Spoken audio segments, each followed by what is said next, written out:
Welcome to DistroCast, the show where we show you exactly how we're building the future of media, warts and all. I'm Brad Keoun, founder of Distro Media, and today we're tackling one of the biggest issues in all of media. How do news publishers get paid for the content that their amazing journalists are producing? We're seeing this incredible revolution of AI. Everybody's adopting AI and all the rules of Google and Google SEO, how your content gets discovered, how it gets delivered, how people pay for it. All that is completely changing. And we built Distro. We are really trying to lean into this new agentic world where everybody will sort of beginning their and ending their journeys via some sort of AI interface, maybe an agent, maybe some kind of chatbot, or it could be something totally different.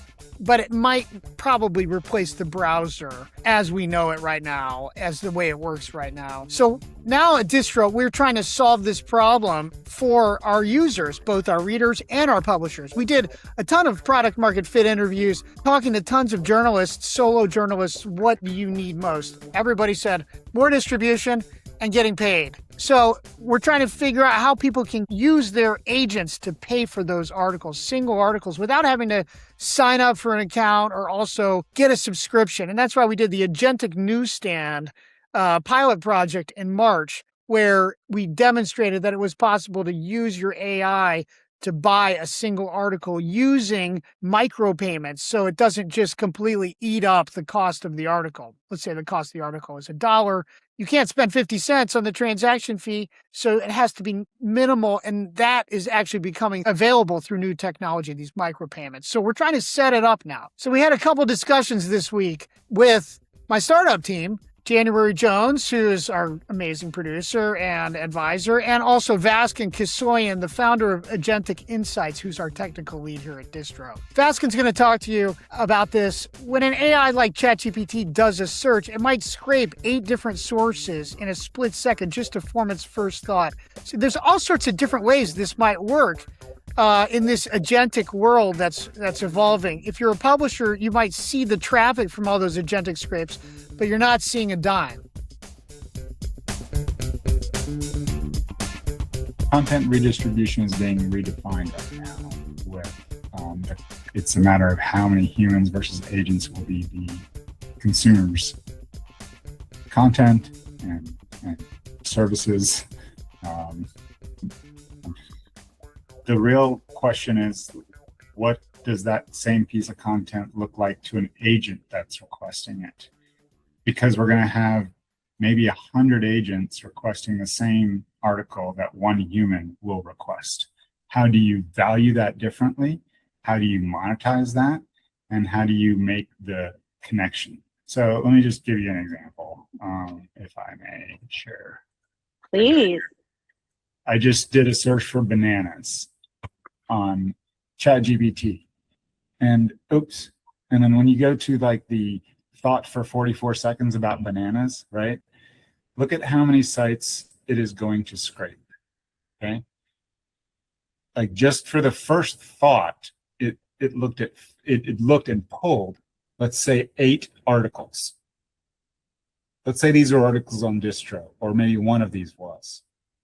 You know, that's the world we're playing in content redistribution, right?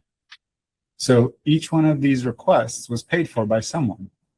At this point, it was paid for by OpenAI, probably paying their team to run a bot that searches the internet like the Google bot does, right? And there's a lot of companies that do this. Tavily, which I mentioned earlier about with 402, is one of them. So that's who you would pay to be able to scrape a whole bunch of sites that don't want to be scraped because they've been paid to be able to scrape by Tavily, right? Mm-hmm. So that's where the 402 stuff comes in, where you want to be able to charge something, but you can't take that credit card. You can't go through those traditional rails. But you see, like, this thing probably looked at, I don't know, 100 sites. So do you think that a human is going, like, are you going to have more humans or more agents coming to your site looking at that article? Like, is there a way to be designing Distro as one, the Web 2 site, but two, are you saying that the way you're designing the MCP servers are somehow making distro more agent friendly and discoverable? Yes, How? because if each one of these sources at some point is going to start charging money for that 108 hits, and they're going to be charging Tavily more money, and they're going to be charging, and that's going to eventually pass through. X402 is how it's going to pass through at some level and some layer.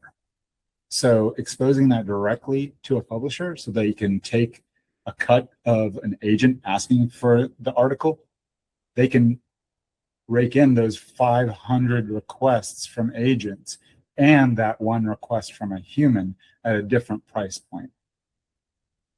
Like, so if you want to opt in and say, I would love for my content to be one of these 108 sources for not for $0, no, but for $0.001. I don't know. I'm making that up, right? You know, something that you can't. I think that's what ETH is worth right now. Right. Exactly. But you get my point. Bob, little Web3 joke there. January Jones. Well, okay. The rubber meets the road for X402 and actual getting information. This is why these sources eventually have to charge for that content. The internet is no longer the free internet. Okay. All right. That's really good distinction. Right now, your only like experience with this is like going through like maybe like a block where it says, hey, you need to pay for something. You enter your credit card here, right? As a human, you have this gate where it says, hey, you need to pay for this, and then you pay for it, right? And then you see the thing, right? That's all 402 is just a similar gate. So it's whether you see something like that while you're doing it, or you give your agent a wallet, which most people have not done. The culture has not moved to this spot yet. And that is what this shows right here. Show you one. You shared this with me. This is the 402 agentic market, human versus AI agents. Okay. These are 402s going across Coinbase right now. This is the entire 402 market. And there's only a few agents paying for things. Most of it is humans paying for things, okay? What we're talking about eventually is having some limited abilities for these AI agents to be paying for these.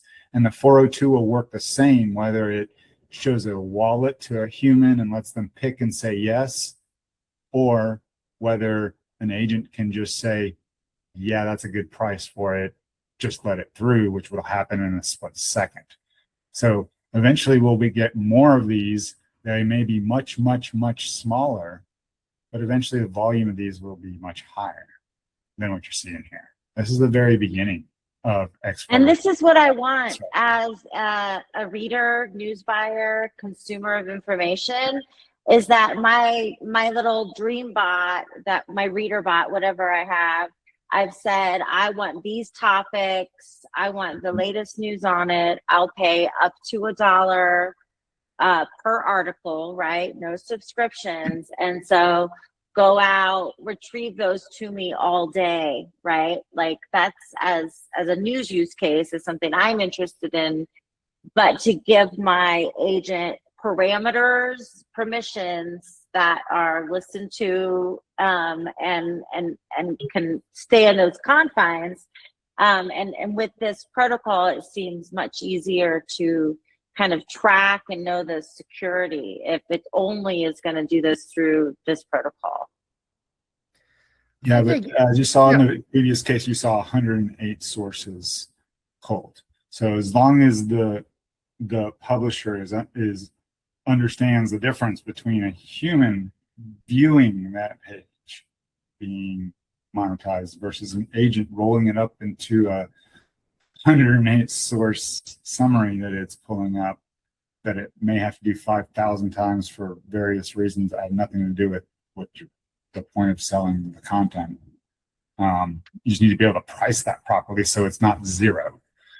That's the name of the game. So you're going back to this difference, like the different pricing structure for the agent consumer that's more discoverability, perhaps, maybe, versus the human consumer who is actually like ready to engage in that content and has made this consent. And then you get to how do you tell the difference between whether it's an agent or a human asking for it, and get into the biometrics area. So just as we were making progress on that, news comes out. AI does not sleep. The development just keeps going at a terrifying speed. Right in the middle of our developer sprint, the landscape shifted. Visa announced their own payment agent for agents. They're creating a new way for AI to settle transactions without needing a traditional crypto wallet. So we decided to add that to the mix. Our main solution uses crypto, and it was assumed that everything uses blockchain. This Visa solution claims to use traditional rails. It was produced by Visa Crypto Labs, so we're not totally sure how it works in the back. But anyway, we decided to add Visa to the mix because it's Visa, and a lot of people would be comfortable using Visa for payments. So here's our next follow-up with Vasquez.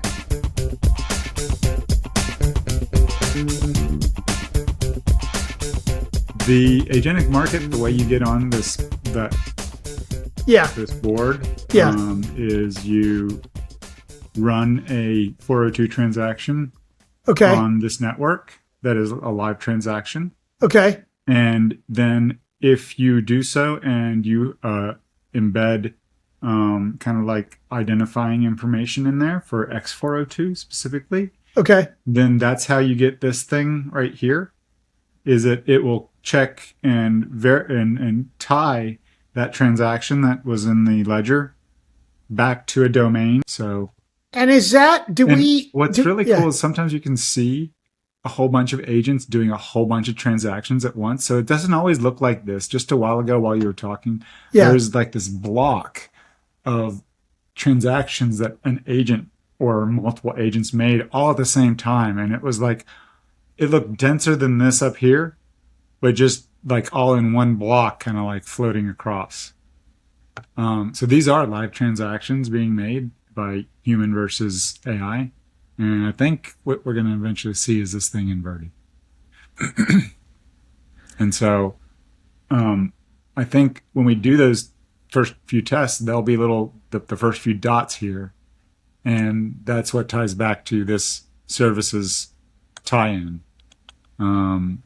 So let me ask. Okay, if you're on the top, if you're one of the dots, the human dots, what would be that tech stack? Like, how would you be doing those are x402 transactions done by humans? Yeah, ostensibly. I'm not quite sure how they measure the difference between the two, but it could be based on like their control of their base wallet, like Coinbase's wallet. Okay. I'm not 100% certain. Well, so like if we're doing it, if we're doing it in Claude desktop, is that an agent or is that a human? It should be an agent. It should be registered as an agent. Okay. And I think when you use the wallet, like in your like I've got a Coinbase wallet right here in my Chrome extension. It won't pop up because you can't see it there. Okay. But, I actually have the testnet Ether in there so that I can do tests on our staging site. So I haven't run all the way through there yet, but I've run through there without that wallet before. But I just got that wallet set up, and I think on our next run I'll be able to get that going. I don't think everything's up on staging that we want right now for us to test it, but perhaps next session we can run through and test both the Coinbase wallet transaction and also like a Visa transaction at the same time. What I'd love is for the human user to get the choice of either one visibly so that they can choose, A or B, basically. Right. And then I think the next step should lead you through the wallet. which has worked on another 402 system that I set up. But so for that myself. that would not be part of the UI in distro, right? That would be part of the UI like within the MCP. Like in other words, if you're okay, yeah. Okay. Yeah, that makes sense. Yeah. Who do you want to charge and how much do you want to charge them is the question. And can you tell, do you want to charge the users that come to your website more or less? Well, like in other words, if you're using Visa's, that's their agentic solution. That's yeah. But so you wouldn't be going to distro and using that one, right? That would only be if you're accessing via the distro reader, MCP. So the Visa system is a CLI that you can give your agent. Okay. Okay. This is it right here. This is their website. This is what they launched. This was their tweet. This was everything. Okay. Here we are. We have Visa is here to power command line commerce. So it's a CLI tool. It's not an MCP. Okay. But you could make an MCP out of a CLI very easily. It's not. So the distinction is it doesn't really matter. But the point is that it's made to do the same types of transactions. This is made to fit the same cog of crypto in x402. Like this is, hey, you don't have to use crypto. Come use Visa instead. I mean, this is probably this is still using some blockchain for the infrastructure. I'm sure they have to they have to settle it somehow. And the fastest way to settle things is with blockchain technology. Yeah. Sure. Yeah. But the point is that I've got a Visa card as a general Joe Schmo user. I don't have USDC. See at the bottom, it says Crypto Labs. Do you see that? Mm-hmm. Visa Crypto Labs. Of course. Yeah. I mean, that's how you settle. That's how you do ledgers. That's how you, of course, like you would do blockchain as the tech underneath, but this is the visible surface that we have. So the two surfaces are Coinbase wallet embedded or some sort of wallet embedded in your browser that the human can see. Okay. Or a CLI that either a human can see or an agent can see. And the web has this thing. So if you can if you are distributing via the web, you just send a 402. And 402 just means, hey, you got to pay for this. Here's how much. And that can be settled with any type of rails. It could be Coinbase, it could be Visa. Right now, I think those are the two choices that we have for agentic payments. So those are the two that I've baked into the PR that I've been working on. So Vaskin and I started working on that immediately after the conversation. And moving into coding journal related, here's what I've been doing with DistroBot. As part of all of this, we have to figure out exactly how to set up the wallets on both the reader side and the publisher side. Now, we did this experimental project last month, and it was so complicated. We used Coinbase Agent Kit, which actually worked for the project, but you have to kind of be a computer user. And we're trying to build for normies here so they can use it. And so the way that the industry has gone is there's something called remote MCP servers, where all you have to do to install it in Claude or Chat GPT is just get that link, the web address, and stick it in, and it'll install it. Okay, so I was trying to figure out, and then connect that with the wallets. Same thing on the payment side. You want to just be able to super easily install whatever MCP server is connecting with your payment method, and it'll work right with your agent. So I asked DistroBot, our agent in Slack, which is built on the OpenClaw framework for anybody who's interested in that, to do some research and just remind me, what did we use even for that last one? Because it's been a while. It's been a few months. And here DistroBot came back. I mean, not only does DistroBot have access to all of our code, but it can search our past Slack channels too. So It knows everything we did, and it can also search the web to do its own research, and it can search developer documentation and read that in like 5 seconds, which it would take me like 2 years to figure out. I asked for a checklist on how to set this up, and it came back with I should use this Coinbase Payments MCP. That is a little bit tacky. I pushed back with DistroBot, like, hey, this doesn't work exactly the way I wanted to. Can you get this instead? Meanwhile, we're doing all these other stuff in the channel with DistroBot. So anyway, just to say that in all of this, we're using this agent that we've created as our assistant to get all of this stuff done. We've never done all this stuff before, but again, it has access. It can read the open source developer docs and figure out what it needs to do. And then it translates that with its machine learning into actual action that it can help us with, including just walking me through all the stuff that I could never do on my own. Also, on the Coding Journal, I worked on a new logo and it turned me into a bubble arm Brad.